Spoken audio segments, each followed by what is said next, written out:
اعوذ باللہ من الشیطان الرجیم بسم اللہ الرحمن الرحیم بسم اللہ الرحمن الرحیم طٰہٰ، یہ پھر حروف مقطعات ہیں۔ ما انزلنا علیک القرآن لتشقی، ہم نے یہ قرآن آپ پر اس لیے نازل نہیں کیا کہ آپ مشقت میں پڑھیں، لیکن یہاں یہ کہ تشقیٰ جو ہے وہ نامرادی کے لیے بھی آتا ہے۔ یہ عربی زبان میں یہ جو بعض حروف ہیں را با با رب،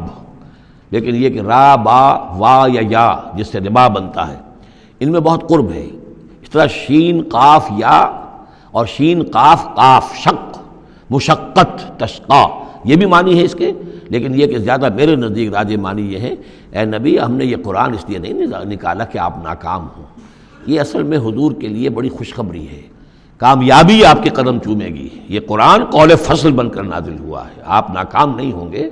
آپ جو ہے پوری طریقے سے اپنے اس مشن کے اندر کامیاب ہوں گے۔ عام طور پہ ترجمہ یہ کیا گیا کہ آپ مشقت میں نہ پڑیں، محنت میں نہ پڑیں، آپ کا کام پہنچا دینا ہے، باقی اب لوگ نہیں مان رہے ہیں تو اس کی وجہ سے آپ اپنے آپ کو اس صدمے سے ہلاک نہ کر دیجئے کہ لعلک باخع نفسک علی آثارہم ان لم یؤمنوا بہذا الحدیث اسفا الا یکونوا مؤمنین الا تذکرۃ لمن یخشی، یہ تو صرف یاد دہانی ہے ان لوگوں کے لیے جن میں کچھ خوف خدا ہے۔ تنزیلا ممن خلق الارض والسماوات العلی، اس کی تنزیل ہے اس ہستی کی طرف سے جس نے بنایا ہے، پیدا کیا ہے زمین کو بھی اور بلند آسمانوں کو۔ الرحمن، وہ رحمان ہے، علی العرش استویٰ، کہ جو عرش پر متمکن ہے۔ لہ ما فی السماوات و ما فی الارض و ما بینہما، اسی کا ہے، اسی کی ملکیت ہے جو کچھ کے آسمانوں میں ہے اور جو کچھ کے زمین میں ہے اور جو ان دونوں کے مابین ہے۔ وما تحت الثری، اور جو زمین کے سب سے نچلے طبقے کے نیچے ہے۔ یہ سرا جو ہے گیلی زمین، اور گیلی زمین کے نیچے جو کیا ہے زمین کے اندر، وہ بھی سب اللہ کا ہے۔ وَإِن تَجْهَرْ بِالْقَوْلِ، اور اگر تم بلند آواز سے کوئی بات کرو دعا کرتے ہوئے اللہ تعالیٰ کے ساتھ یا کچھ اور مناجات کرتے ہو، فَإِنَّهُ يَعْلَمُ السِّرَّ وَأَخْفَى،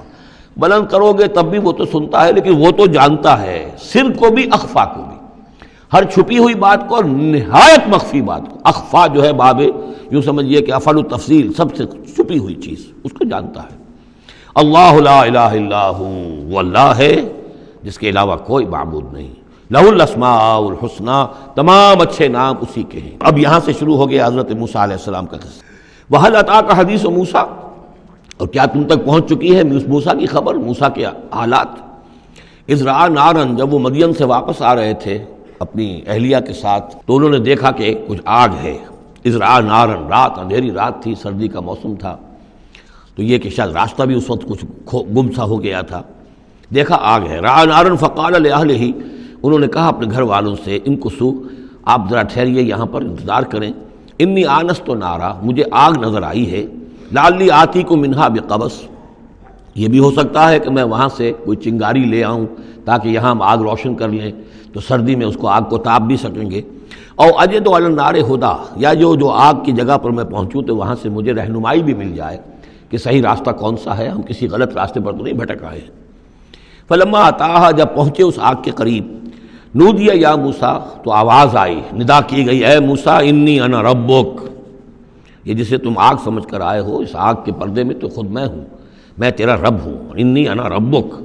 میں تیرا پروردگار ہوں۔ فخلع نعلیک،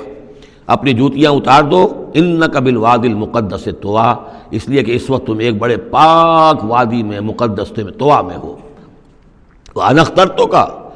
اور میں نے تمہیں اختیار کر لیا ہے، پسند کر لیا ہے، چن لیا ہے، ایک بڑے مشن کے لیے تمہارا سلیکشن ہو گیا ہے۔ فاستمع لما یوحیٰ، تو اب ذرا توجہ سے سنو جو وحی تم پر کی جا رہی ہے۔ اننی انا اللہ لا الہ الا انا، یہ مقام اس اعتبار سے قرآن مجید میں بہت منفرد ہے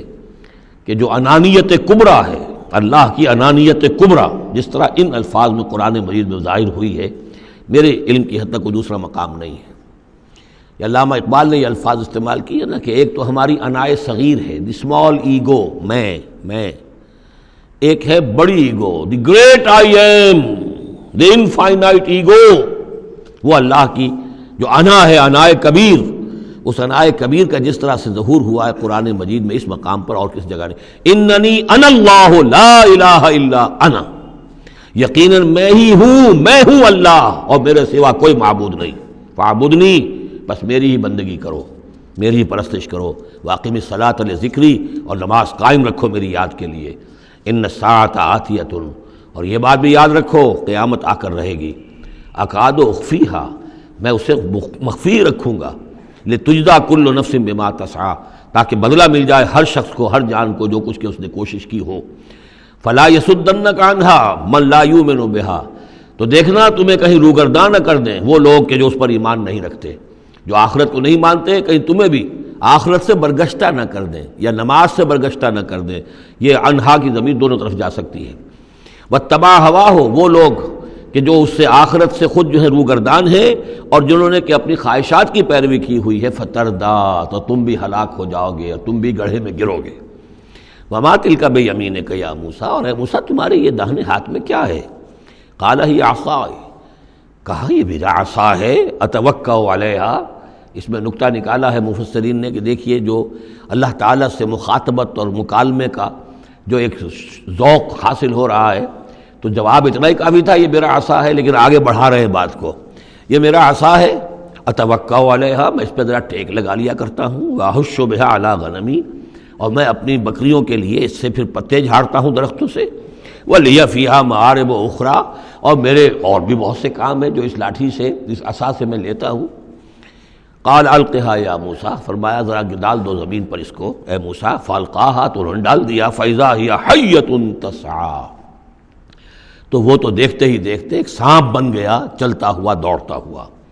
قال خذها ولا تخف، ایک دوسرے مقام پر آپ دیکھیں گے کہ حضرت موسیٰ پر اتنا خوف طاری ہوا کہ پیٹھ موڑ کر بھاگے وہاں سے، وَلَّا مُدْبِرًا، وہاں سے بھاگے،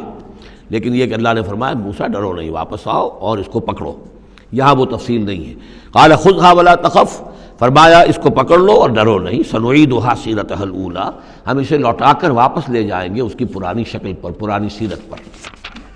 وَاضْمُمْ يَدَكَ إِلَىٰ جَنَاحِكَ، اور ذرا اپنا ہاتھ جو ہے وہ اپنی بغل کے ساتھ ملاؤ، تخرج بیضاء، پھر جب نکالو گے تو وہ نکلے گا بالکل سفید ہو کر روشن، من غیر سوء، بغیر اس کے کہ اس میں کوئی بیماری پیدا ہوئی، وہ برس نہیں ہوگا، اس میں برس نہیں بلکہ یہ کہ بغیر کسی مرض کے وہ چمکتا ہوا ہوگا سفید۔ آیتن اخری، یہ دوسری نشانی ہے۔ تو یہ دو نشانیاں ہم نے تمہیں دی ہیں، لنریک من آیاتنا الکبریٰ، تاکہ ہم دکھائیں تمہیں اپنی بڑی نشانیاں، ان میں سے کچھ نشانیاں، یہ دو نشانیاں ہم نے دی ہیں۔ اذهب الی فرعون انہ طغیٰ، اب جاؤ فرعون کی طرف، وہ بہت سرکش ہو گیا ہے، اس کی سرکشی جو ہے وہ اب حد سے تجاوز کر رہی ہے، تو جاؤ اور اسے